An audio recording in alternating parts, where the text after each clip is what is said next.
नमस्कार दोस्तों, स्वागत है आप सभी का। मैं हूं आपकी दोस्त आरजे चांदनी और लाई हूं आपका ही फेवरेट शो जिसका नाम है वाह जिंदगी वाह। दोस्तों, संतोष अर्थात सभी सुखों का दाता। संतोष का गुण ही जीवन में सुख शांति लाने की उत्तम औषधि है। और कहा भी जाता है, जिस मनुष्य के पास संतोष रूपी गुण है उसे पानी की बूंद भी समुद्र के समान प्रतीत होती है, और जिसके पास यह गुण नहीं है उसे समुद्र भी बूंद के समान प्रतीत होता है। जीवन में संतोष का गुण कैसे धारण किया जाए और इससे हमें क्या क्या फायदे होते हैं, इस विषय पर चर्चा करेंगे। और हर बार की तरह के सेट पर उपस्थित है हमारे आदरणीय माननीय मोटिवेशनल स्पीकर लाइफ कोच हमारे प्रहलाद जी। प्रहलाद जी, बहुत बहुत नमस्कार। जी नमस्कार। प्रहलाद जी, जैसे हमने बात की कि आज इंसान के पास सुख के साधन बढ़ गए हैं, परंतु सुख शांति और संतुष्टता दूर होती जा रही है। शायद यह विकास की फलश्रुति है। यहाँ आज हम बिना समझे विवेक को मारकर भी बस विकास के पीछे दौड़ रहे हैं। इस विषय में आप क्या कहेंगे? देखिए, आपने अच्छी बात कही कि लोगों के पास सुख सुविधाओं के साधन बढ़ गए हैं, फिर भी एक जो मानसिक शांति कहें, सेटिस्फेक्शन कहें, वो लोगों के जीवन में नहीं है। तो इसका मूल कारण आप ये समझ सकते हैं कि साधनों से सुख शांति कभी नहीं आती। साधन हमारे जीवन को अच्छा बनाने के लिए तो आवश्यक है, पर साधनों से हम अपने जीवन को शांतिमय नहीं बना सकते। आज मनुष्य के पास स्थूल चीजें तो इकट्ठी हैं, पर उसके अंदर जो विकृतियां हैं, जैसे ईर्ष्या है, द्वेष है, ये भावनाएं जब तक उसके अंदर रहेंगी वो मूल रूप से शांति का या सुकून का अनुभव नहीं कर पाएगा। तो इन निगेटिविटी को जो है, नकारात्मक चीजों को जो है उसे अपने जीवन से हटाना होगा, तभी वह जो है सेटिस्फाई रह सकता है, या खुश रह सकता है, या शांत रह सकता है। लेकिन ज्यादातर लोग इसी भ्रम में जी रहे हैं कि अगर पैसा आएगा, धन है, वैभव है, संपत्ति है, तो हम खुशियां खरीद सकते हैं, उससे उसी से ही हमें सेटिस्फेक्शन मिलेगा। उसका कोई अंत ही नहीं है। थोड़ा है फिर और चाहिए, थोड़ा है और चाहिए, और मिल रहा है और चाहिए, तो उसके तो कहीं पूर्णांति हो ही नहीं रही है। जी बिल्कुल। क्या होता है एक्चुअल में, ये लोग ऐसे सोचते हैं, पर आप देखिए जिनों के पास वो सब कुछ चीजें हैं जिनकी आज लोग कामना करते हैं, स्थूल साधन भी हैं, पैसा भी है, व्यवस्थाएं भी हैं, लेकिन उसके बाद भी आप देखिए कि वो सेटिस्फाई नहीं है। तो इस बात से ये तो स्पष्ट है कि स्थूल चीजें हमको स्थायी शांति या खुशी नहीं दे सकती, या संतुष्टता नहीं दे सकती। हाँ, ये चीजें हमारे जीवन को बेहतर बनाने में हमारी मदद जरूर करती हैं, और आप अपनी क्षमता के अनुसार हर एक को प्रयास भी करना चाहिए, अच्छा कार्य करते हुए धन भी अर्जित करना चाहिए, अच्छा कार्य करना चाहिए। लेकिन कहीं ना कहीं जो मन की शांति कहें या सेटिस्फेक्शन कहें, उसके लिए उसे अपने अंदर खोजना पड़ेगा कि कौन सी ऐसी चीजें हैं जिसकी वजह से मेरे अंदर नेगेटिविटी आ रही है, मेरी खुशी गुम हो रही है, या मैं संतुष्ट नहीं हो पा रहा हूँ, और उनको खोज के फिर उनका समाधान उसको निकालना चाहिए। जी जी। ये कहा भी जाता है कि संतोषी नर सदा सुखी। आपने भी सुना होगा, हमने भी सुना है, श्रोता भी सुने ही होंगे। लेकिन इसकी रियल संतुष्टता की परिभाषा क्या है आपके अनुसार? हाँ, आपने बहुत अच्छी बात की कि संतुष्टता की परिभाषा क्या है। एक व्यक्ति जिसके पास मन का सुकून हो, एक ये कहें कि किसी भी प्रकार की भागम भाग उसमें उसका मन चलायमान नहीं हो, है ना, और जो भी कुछ उसके पास है उसमें वो अपने आप को अच्छा महसूस करे, खुश महसूस करे, उसको आप संतुष्ट कह सकते हैं। लेकिन अगर उसके मन में किसी प्रकार की दुर्बलताएं या कमजोरियां हैं, जैसे कि हमने आपको पहले भी बताया, ईर्ष्या, द्वेष और ये सब चीजें अगर उसके अंदर हैं, तो फिर वो संतुष्ट नहीं रह सकता। तो आंतरिक रूप से वह स्ट्रांग है, शक्तिशाली है, सबके साथ मिलनसार होकर के चल रहा है, सबके साथ उसका व्यवहार अच्छा है, खुशी उसके जीवन में है, तो आप ये कह सकते हैं कि भाई ये संतुष्ट है ना, सब कुछ ठीक है इसके साथ। लेकिन अगर किसी अंधी दौड़ में भाग रहा है, कुछ ना कुछ चीजों को पाने के लिए प्रयास तो करना चाहिए, लेकिन वो उसको लग रहा है कि ये नहीं है शायद, इसलिए मेरे जीवन में खुशी नहीं है, तो वो एक अंधी दौड़ जिसको हम कह रहे हैं उसके पीछे अगर भाग रहा है और कहीं उसकी एक लिमिट नहीं है, एक स्थिरता नहीं है उसके पास, तो फिर उसको संतोष नहीं कहेंगे। कई बार आपने देखा होगा, कई लोगों को हमने भी देखा है, जो 10-10, 15-15 घंटे मेहनत करते हैं, उसके बाद भी उनके जीवन में सुकून नहीं होता। तो हम ये समझते हैं कि हर एक व्यक्ति को अपने टाइम को डिवाइड करना चाहिए, है ना, वो जिस भी फील्ड में है, जिस भी फील्ड में कार्य कर रहा है, उसके लिए पर्टिकुलर उसे टाइम देना चाहिए। अपने लिए भी उसे थोड़ा समय निकालना चाहिए, परिवार के लिए भी उसे थोड़ा समय निकालना चाहिए, सोसाइटी के लिए भी उसे थोड़ा समय निकालना चाहिए। अगर वह इन सब चीजों में समय दे पा रहा है तो मैं समझता हूँ कि वो अपने आप को संतुष्ट महसूस करेगा। या किसी एक जगह उसका ज्यादा समय लग रहा है तो फिर वो मन में कहीं ना कहीं वो सब चीजें कचोटती रहती है, मन में वो चीजें लगती रहती हैं कि अरे देखो मैं इसमें इतना टाइम दे रहा हूँ और उतनी सफलता भी नहीं मिल रही, और बाकी लोग जिनको उसको समय देना चाहिए था वहां दे नहीं पा रहा है, तो इसलिए असंतुष्ट होता है। बिल्कुल सही कहा, लेकिन मतलब जहाँ तक ये चीज आप बता रहे हैं बिल्कुल सही है, लेकिन कई बार क्या होता है, देखा देखी में भी हम अपने जीवन का सुकून जो है वो खत्म कर देते हैं। जैसे मेरे पास 2 व्हीलर है पर पड़ोसियों के पास 4 व्हीलर है, कार अच्छी है, तो मेरे मन में वो इच्छा जागृत होगी कि नहीं मुझे भी वही चाहिए, या वो हासिल कर लिया तो फिर और कुछ देखूंगी दूसरे के पास जो है, तो मेरी निगाहें वहां जाके टिकेंगी कि नहीं जब तक वो मुझे नहीं मिलेगा मुझे सेटिस्फेक्शन नहीं मिलने वाला है, मेरी खुशी कहीं ना कहीं लुप्त होती जाती है। राइट। ऐसा आजकल ज्यादातर लोगों के साथ यही हो रहा है कि खुद का सुख वो जो है वो मतलब सुख फील नहीं कर पा रहे हैं, पर दूसरों को देखकर वो बेचैन हो जाते हैं। दूसरों की सेटिस्फेक्शन या दूसरों की तरक्की या दूसरों की खुशियां देखकर अपनी खुशियों को हम कहीं ना कहीं खत्म करते जा रहे हैं। बिल्कुल बिल्कुल, जैसे आपने कहा ना कि जब हमारे आसपास के लोगों को सफलता मिलती है और वह आगे बढ़ते हैं तो हमें कहीं ना कहीं ईर्ष्या और घृणा का भाव हमारे अंदर आ जाता है कि ये आगे क्यों बढ़ रहा है, और वही चीज हमारे अंदर हमारी खुशी को गुम करता है, हमारी संतुष्टता को खत्म करता है। तो सबसे पहले तो व्यक्ति को ये ईर्ष्या और घृणा का भाव जो है ना बंद करना पड़ेगा अगर उसको आगे बढ़ना, और अपने कार्य के प्रति लगन, अपने कार्य के प्रति निष्ठा, अपने कार्य के प्रति मेहनत और अपने कार्य को बेहतर करने के लिए उसे प्रयासरत रहना पड़ेगा, बजाय इधर उधर देखने के। तो आप देखेंगे कि वह खुश भी रहेगा और संतुष्ट भी रहेगा। ये चीज अगर उसके जीवन में रही कि ये क्यों आगे बढ़ रहा है, भाई वो भी आगे बढ़े आप भी आगे बढ़ो, है ना। रेस तो करनी है बट रीस नहीं करनी है ना। ज्यादातर लोग क्या करते हैं, रीस करते हैं, ये आगे क्यों बढ़ रहा है, और पूरी एनर्जी को वो इसमें लगा देते हैं कि ये आगे ना बढ़े, है ना। तो उनको ये चीज खत्म करके वो भी आगे बढ़े और हम भी आगे बढ़े। हम क्या ऐसा करें, क्या बेहतर करें जिससे हमारी उन्नति हो और हम अपना विकास कर पाए, उसके लिए हमेशा हमें मनन चिंतन करना चाहिए और जो कमियां हैं उनको ठीक करके आगे बढ़ना चाहिए। जी प्रहलाद जी, यहाँ पे एक प्रश्न उठता है कि जैसे आपने कहा कि हमें हर क्षेत्र में या हर परिस्थिति में जो भी हमारे पास है उससे सेटिस्फेक्शन होना बहुत जरूरी है, जो भी हम कार्य करें। लेकिन इच्छाओं की अगर बात कही जाए तो इच्छाएं अनंत होती है, एक पूरी होती है दूसरी जन्म लेती है, दूसरी पूरी होगी तो तीसरी प्रकट हो जाती है। तो क्या ये संभव है कि हम अपनी सारी इच्छाएं पूरी कर सकें? देखिए ये तो आपने एक अलग ही प्रश्न पूछ दिया। एक्चुअल में मनुष्य की एक इच्छा खत्म होती है, दूसरी इच्छा जागृत हो जाती है ना। तो इच्छाएं तो सारी, कई बार ऐसा होता है हम जो सोचते हैं वो कई बार होता भी है और कई बार नहीं होता। तो जरूरी नहीं है कि मनुष्य की सारी इच्छाएं पूरी हो जाए, लेकिन हाँ अच्छी सोच है, अच्छी इच्छाएं भले रखे वो, लेकिन ऐसा नहीं है नहीं पूरी होती है तो उसकी वजह से दुखी नहीं होना चाहिए उसको, क्योंकि कई बार उसके जो उसने कार्य किया उसके हिसाब से उसको सफलता मिलेगी भी और कई बार नहीं भी मिलेगी। तो उसमें जैसे सफलता मिली तो बहुत खुश हो गए, सफलता नहीं मिली तो मायूस हो गए, ये उसके जीवन में नहीं होने चाहिए। हाँ, आप अच्छा अच्छा सोचते रहिए और अच्छा अच्छा करते रहिए तो निश्चित तौर पर आपके साथ अच्छा होता रहेगा। लेकिन कई बार अगर आपके अनुसार नहीं भी होता है तो उसमें फिर आपको चिंतित नहीं होना चाहिए।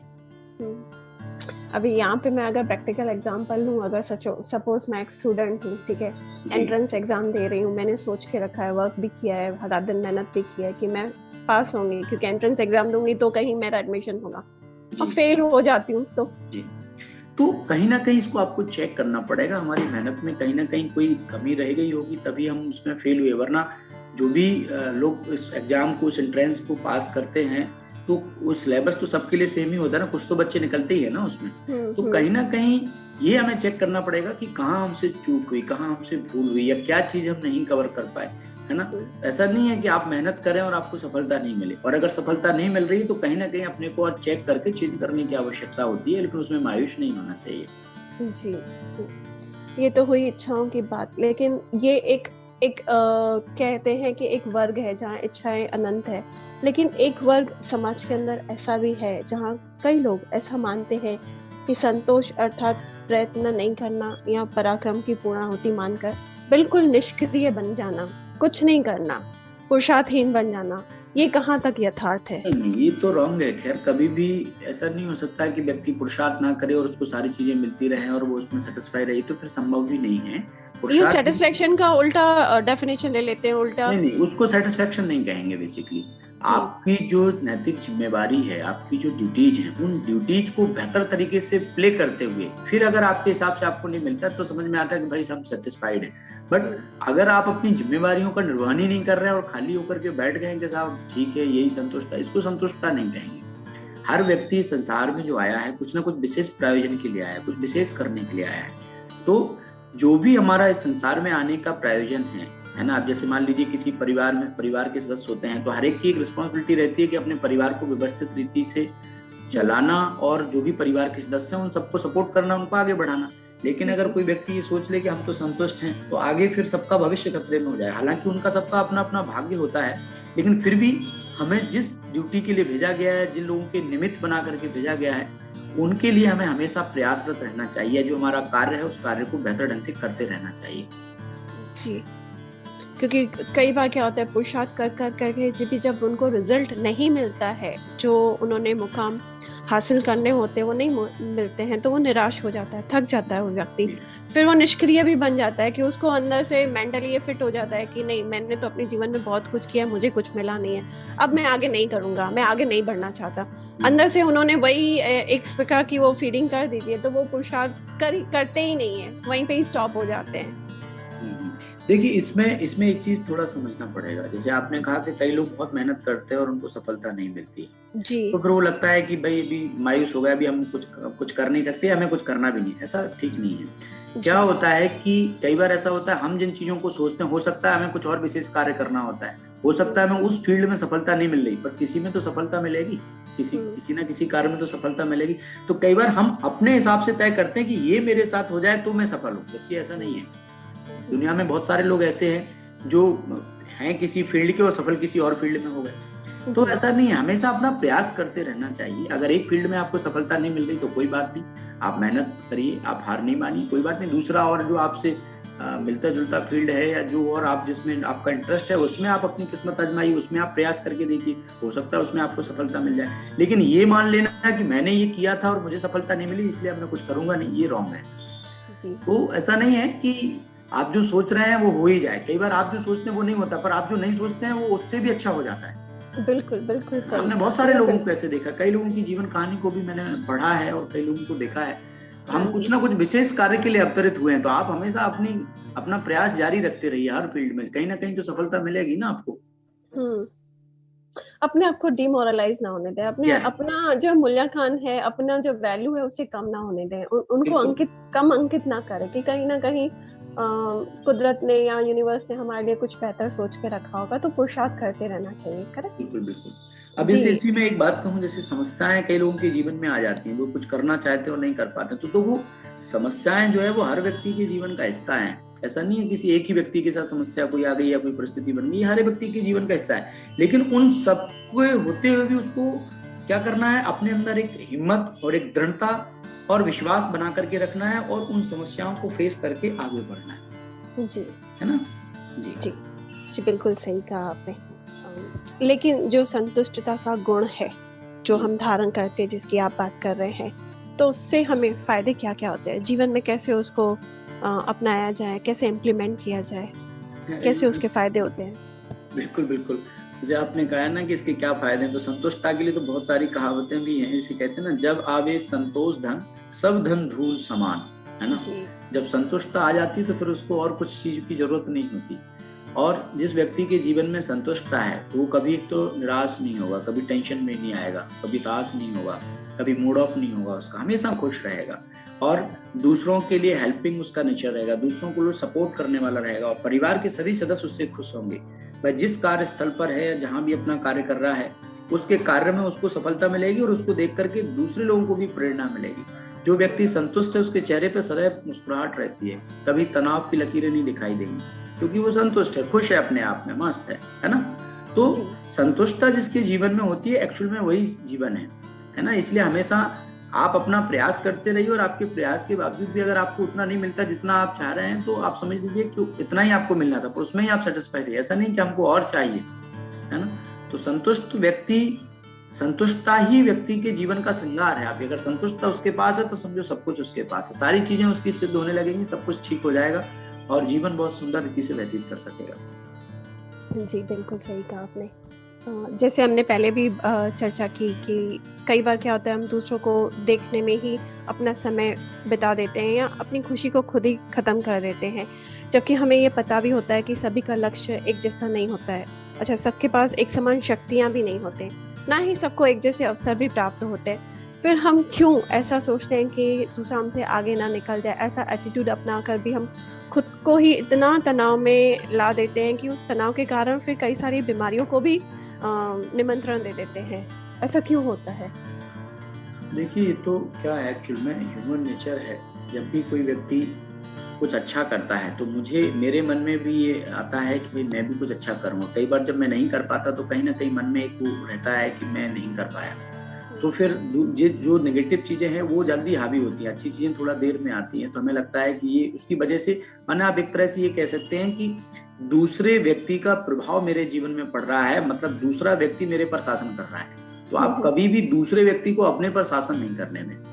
अगर दूसरे की हैबिट, दूसरे की बातें, दूसरे की सफलता अगर आपको प्रभावित कर रही है तो मतलब उसका शासन आप पर चल रहा है, सीधा-सीधा सा। तो अगर आपका अपने आप पर शासन होगा तो कभी भी ये सब चीजें फिर आपके पास नहीं आएंगी। तो हमेशा आप क्या बेहतर करना चाहते हैं, क्या अच्छा करना चाहते हैं। हर व्यक्ति संसार में कुछ ना कुछ विशेष करने के लिए है और हर एक के पास अलग अलग क्षमताएं हैं, अलग अलग विशेषताएं हैं, अलग अलग उसकी कार्यशैली है, अलग अलग उसका व्यवहार, सब कुछ अलग अलग है। तो हमें कभी भी अपने को दूसरे के साथ कंपेयर नहीं, हम क्या अच्छा कर सकते हैं वो हमें सदैव सोचना चाहिए और उसी पर प्रयासरत रहना चाहिए, है ना। दूसरे लोगों को कभी अपने पर हावी नहीं होते। पर ये हावी क्यों होते हैं? हम चाहते हैं, जैसे आप बता रहे हैं, हम मुझे भी पता है, आपको भी पता है, या जो भी हमारे श्रोता है हम सबको पता ही होता है कि हमें दूसरों को नहीं दिखना चाहिए, दूसरों से हमें कंपटीशन नहीं करना चाहिए। बाहर की दुनिया देखें तो किसी भी क्षेत्र में कहीं पर भी जाए तो एक कंपटीशन इतना वो कंपटीशन का लेवल इतना हाई हो गया है कि हमें सरवाइव करने के लिए उस रेस का हिस्से का भागीदारी बनना ही पड़ता है, नहीं तो we are out of the our zone. ऐसा भी होता है, सब पता है, फिर भी क्यों नहीं हम उन चीजों को ठीक कर पाते हैं? देखो, बिल्कुल ठीक कहा आपने।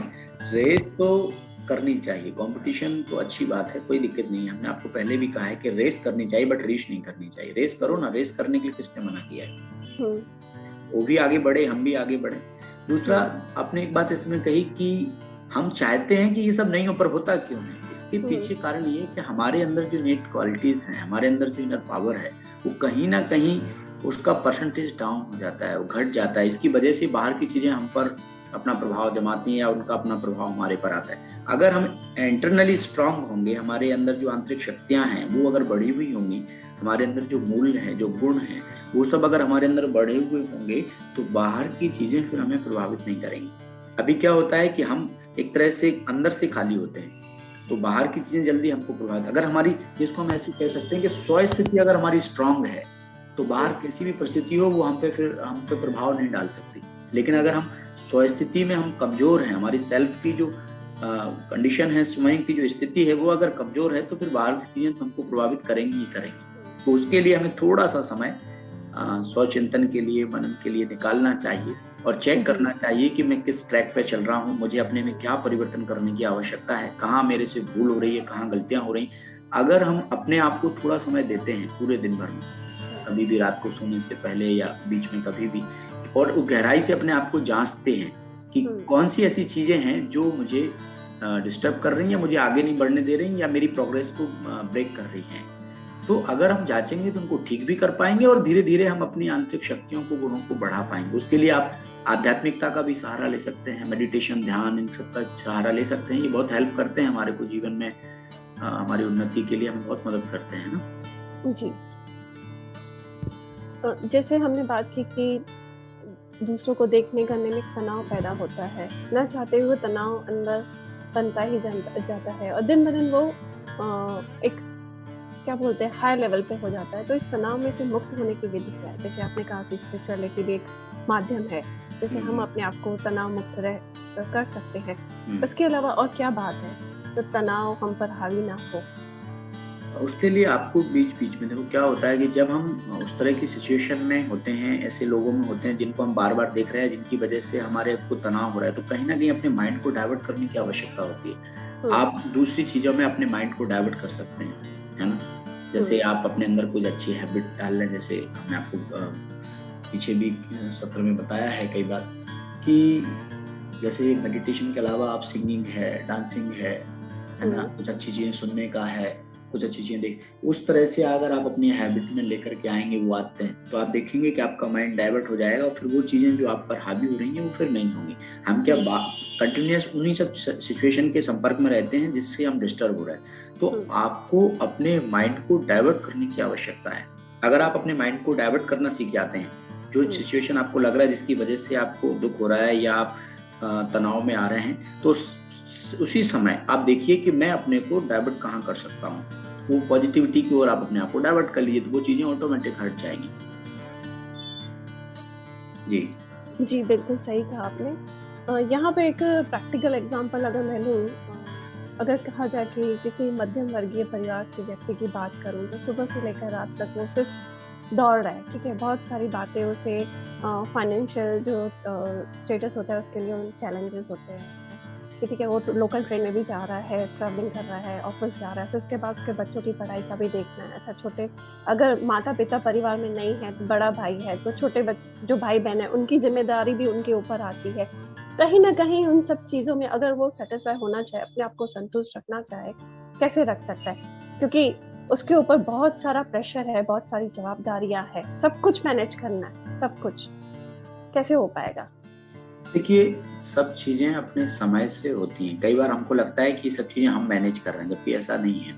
हमारे ऊपर जिन लोगों की रिस्पॉन्सिबिलिटी होती है उन सबका भी अपना भाग्य होता है, उनका भी अपना पार्ट होता है ना। और कई बार हमको लगता है कि ये चीज हमने की, जबकि ऐसा नहीं है। ये कहीं ना कहीं हम गलत फहमी में होते हैं कि हम लोगों को ऐसा करते हैं। एक्चुअल में हम लोग तो निमित्त हैं, है ना, परिवार के लोगों को चलाने के लिए या परिवार के लोगों को सपोर्ट करने के लिए। जैसे आज सुबह ही मेरे पास एक भाई आया था, और वो भाई जो है ना बेसिकली ऑटो ड्राइविंग करता है, ऑटो चलाता है। तो बहुत समय पहले वो बताता था कि बड़ा डिस्टर्ब हो जाते थे। उसके घर में शायद फादर नहीं है, उसके मदर है और उसका भाई है और उसकी सिस्टर है, तो लोग सब हैं। बहुत डिस्टर्ब हो जाते थे, बड़े दुखी हो जाते थे, टेंशन में आ जाता था कई बार, और काम भी बहुत ज़्यादा करता था। मतलब समझो कि 8 घंटे का ड्राइव करना, उसकी जगह वो 10 घंटे 15 घंटे भी ड्राइव करता था कई बार, और फिर पैसे अर्न करता था और परिवार को अपने मैनेज करता था। बट आज वो भी कुछ समय से जैसे हम लोगों के संपर्क में आया है, और कभी कभी पॉजिटिव क्लासेस लेने हम लोगों के पास आता है, मेडिटेशन के लिए भी हमारे पास आता है। तो अभी आज ही मैं सुबह उससे मिल रहा था, तो बता रहा था कि जब से हम आपके इसमें मेडिटेशन की क्लासेस में आए हैं तो मेरी लाइफ में बड़ा परिवर्तन आया है। अभी सब कुछ अच्छा हो गया, और अब परिवार वाले भी मुझे कहते हैं कि काम भी मैं अपना एक लिमिट में करता हूँ, 8 घंटे 10 घंटे जो भी मेरी ड्यूटी है वो मैं करता हूँ, लेकिन मैं खुश हूँ। परिवार वाले भी मुझे देख करके कहते हैं कि अब तुम चिड़चिड़े नहीं हो, अब आप खुश हो। तो पैसा तो बोले पहले भी मैं उतना ही कमा रहा था और अभी भी उतना ही कमा रहा हूँ, लेकिन पहले टेंशन के साथ था, अब खुश होकर के कमा रहा हूँ और सब लोगों को खुशी बांट रहा हूँ। तो पूरे परिवार में एक अच्छा माहौल है। तो आप कितना भी कुछ करें, लेकिन सबसे पहले आप अपने मन की स्थिति को ठीक करें, और ये चीज अपने मन से निकाल दें कि मैं इनके लिए ऐसा कर रहा हूँ। ऐसा नहीं, कोई किसी के लिए नहीं कर रहा है। आपकी जो ड्यूटीज है, आप उन ड्यूटीज को बेहतर कैसे कर सकते हैं उसके लिए आप प्लान करें और उसकी प्लानिंग बनाएं और उस पर फिर चलें। पर सबसे पहले मन की स्थिति को ठीक करना बहुत आवश्यक है। अगर मन की स्थिति ठीक होगी तो आप परिवार को भी बहुत अच्छे से मैनेज कर पाएंगे या सबको सपोर्ट कर पाएंगे और अपने को भी बहुत अच्छे से मैनेज कर पाएंगे। और अगर मन की स्थिति ठीक नहीं है तो गड़बड़ है, तो ये ठीक करने की आवश्यकता है। मतलब आपके कहने का भाव है कि मन की स्थिति हमारी अच्छी है तो हम शॉर्ट टाइम में, थोड़े से समय में बहुत कुछ कर सकते हैं, खुशी कर सकते हैं, बिना तनाव में आए कर सकते हैं, और उसका रिजल्ट भी बहुत कई गुना अधिक बेहतर ही हमें मिल सकता है। जी, अंत में प्रहलाद जी आपसे जानना चाहूंगी कि जो संतोषी नर के लक्षण कौन कौन से होते हैं, और जो व्यक्ति संतुष्टता के गुण से भरपूर होता है वह किसी भी परिस्थिति का, किसी भी चुनौतियों का सामना किस प्रकार से करता है? बिल्कुल आपने अच्छी बात कही कि जो संतोषी नर होता है वह चुनौतियों का किस तरह से सामना करता है। सबसे पहले तो उसके अंदर जो संतोषी होता है ना, वो निडर बन जाता है। किसी प्रकार का डर और भय उसके जीवन में नहीं होता है। कोई भी चीज आती है, कोई भी परिस्थिति आती है, कोई भी बात आती है, उसको सामना करने के लिए वह सदैव तैयार रहता है और हर चीज को स्वीकारता है। उसके जीवन में जो भी कुछ घटित हो रहा है, वो अच्छा है या बुरा है, वो अलग विषय है, लेकिन जो कुछ भी हो रहा है वो उस चीज को स्वीकार करता है और उसका सामना करता है बिना डर के, क्योंकि ये सब चीजें तय हैं। हर व्यक्ति इस संसार में कुछ, हमने आपको बताया था कि अभिनय करने के लिए आया है, तो वो ये चीज हमेशा ध्यान रखता है कि मुझे अपनी तरफ से कहीं मिस्टेक नहीं करनी, अपनी तरफ से कहीं भूल नहीं करनी, मैं हमेशा अच्छा करूं लोगों का। फिर देखेंगे कि धीरे धीरे जब हम अच्छा करते हैं तो सब चीजें फिर हमारे साथ अच्छा होने लग जाती हैं, है ना। और अगर कोई गलत भी उसके साथ कर रहा होता तब भी वह उसके प्रति शुभ भावना शुभकामना रखता है, क्योंकि उसको पता है अगर हम इसके साथ बुरा करेंगे तो हमारा जो संतुष्टता हमारे पास है वो चली जाएगी, हमारी खुशी जो है वो हमारे पास चली जाएगी।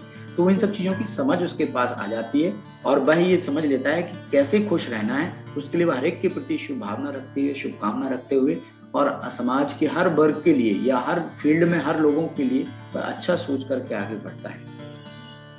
ये उसके लिए मान सकते हैं। जी, बिल्कुल सही कहा आपने। तो हमारे श्रोता जो भी हमको सुन रहे हैं, जैसे आपने आज इस पूरी बातचीत में बताया कि कैसे संतोष का गुण धारण करने से हम अपने जीवन को बहुत अच्छा बेहतर बना सकते हैं। चाहे हमारे पास सुख सुविधा के इतने भौतिक साधन ना हो, जो भी है हमारे पास, पर मेन है हमारे मन की स्थिति।